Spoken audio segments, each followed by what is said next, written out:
নিষ্ঠুরতার বলি হয়ে প্রাণ প্রদীপ নিভে গেল চট্টগ্রামের সীতাকুণ্ডে গলা কাটা ছোট্ট শিশু ইরার। ভোরে চট্টগ্রাম মেডিকেলে মারা যায় শিশুটি। নিষ্পাপ শিশুটিকে হারিয়ে পরিবারে চলছে শোকের মাতম। তবে ঘটনার দুদিন হয়ে গেলেও এখনও কাউকে শনাক্ত বা আটক করতে পারেনি পুলিশ। দুদিন হাসপাতালে লড়াই করে শেষ পর্যন্ত হার মানল ছোট্ট শিশু জান্নাতুল নিসা ইরা। চট্টগ্রাম মেডিকেলে মঙ্গলবার ভোরে প্রাণ প্রদীপ নিভে যায় তার। অজ্ঞাত পরিচয় দুর্বৃত্ত তার শ্বাসনালী কেটে দেয়, যাতে সোমবার দ্বিতীয় দফায় অস্ত্রোপচার করা হয়। এতে কিছুটা সুস্থ থাকলেও ধীরে ধীরে অবস্থার অবনতি হয় রাতে। শেষ পর্যন্ত তাকে আর বাঁচানো যায়নি। ছোট্ট আবু কি আসছেন আমার জন্য, এখন কে বলবে, মানে আমি নিজেও বুঝতেছি না, মানে কি বলবো।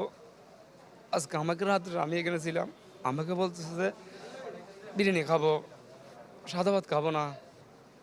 কিন্তু আমি এমন দুর্ভাগ্য চাচা বিরিয়ানি খাওয়াইতে পারি নাই, কারণ বিরিয়ানি খাওয়ার মতন ওনার ওই পরিস্থিতি নাই। জনসম্মুখে আমি ওদের কঠোরভাবে আমি বিচার চাচ্ছি, যেন আজকে আমার ভাইয়ের মেয়ের সাথে হয়েছে, কালকে আরেকজনের ভাইয়ের মেয়ের সাথে হবে, কালকে আরেকজনের মেয়ের সাথে হবে।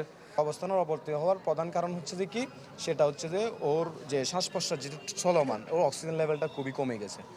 তো এরপর পরই আমরা এই দ্রুত এখানে চলে আসি। আসার পর ডাক্তাররা সর্বোচ্চ চেষ্টা করেছি, যেটা আমরা নিজের চোখে দেখেছি। অসহায় একটা পরিবার, আর সন্দেহের দিক দিয়ে আসলে আমরা কাউকে সন্দেহ হচ্ছে, কারণ ওর বাবাও তেমন কোনো রাজনৈতিক ব্যক্তি না, এলাকার মধ্যে কোনো প্রভাবশালী ব্যক্তি না, অর্থবিত্ত আছে এরকম না, আবার জায়গা সম্পত্তির সাথে কারোর সাথে বিরোধ আছে এরকমও না। 72 ঘন্টা চলে গেছে, আমার ঘটনার পর আমার বোনও চলে গেছে। তারপরেও যে প্রশাসন এখনো পর্যন্ত যে কোনো ক্লু বাহির করতে পারে নাই। তোদের ছোট কুমিরা এলাকা গেল রোববার সীতাকুণ্ডের ইকো পার্কে গলা কাটা অবস্থায় হাঁটতে দেখে তাকে উদ্ধার করে ভর্তি করা হয়েছিল চট্টগ্রাম মেডিকেলে। প্রাথমিকভাবে বিভিন্ন আলামত বলছে পাশবিক নির্যাতনের শিকার হয়েছে শিশুটি। নিশ্চিত হতে ডিএনএ নমুনা পাঠানো হয়েছে ঢাকায়। হিস্ট্রি নিয়ে জানা যাচ্ছে মেয়েটাকে র্যাপ করা হয়েছে। মেয়েটাকে যারা নিয়ে যাচ্ছে তারা বলতেছে ইকো পার্কে কারা তাকে মেয়েটাকে ধর্ষণ করছে। এই জন্য এটাকে আমরা কনফার্ম করার জন্য যেটা প্রাইভেট পার্ক থেকে সোয়াব নেওয়া হয় ডিএনএ টেস্ট করার জন্য। ওটা রিপোর্ট আসলে আমরা কনফার্ম করব। এই ঘটনায় ইরার মা বাদী হয়ে সীতাকুণ্ড থানায় মামলা করেন ঘটনার দিন রাতে। পুলিশের ধারণা কেউ প্রলোভন দেখিয়ে শিশুটিকে নিয়ে গেছে ইকো পার্কে। তার বাইরে থেকে ইকো পার্ক 7 কিলোমিটার দূরে, সুতরাং তাকে পরিচিত কেউ অথবা কাছের কেউ তাকে ফুসলাকে নিয়ে যেতে হবে, হয়তো ঘুরতে নিয়ে গেছে। সেখানে কি ঘটনা ঘটছে তো আসলে আমরা বুঝতে পারছি না, তদন্ত দেখতেছি আমরা। পুরো এলাকার সবাই আসলে জড়িত কারা খোঁজ করে নিচ্ছি, আমরা ম্যানুয়ালি খুঁজতেছি, আমরা সিসিটিভি দেখতেছি, ঠিক আছে, সব দিকে খোঁজ করে নিচ্ছি ভাই, আমরা সময় লাগবে একটু।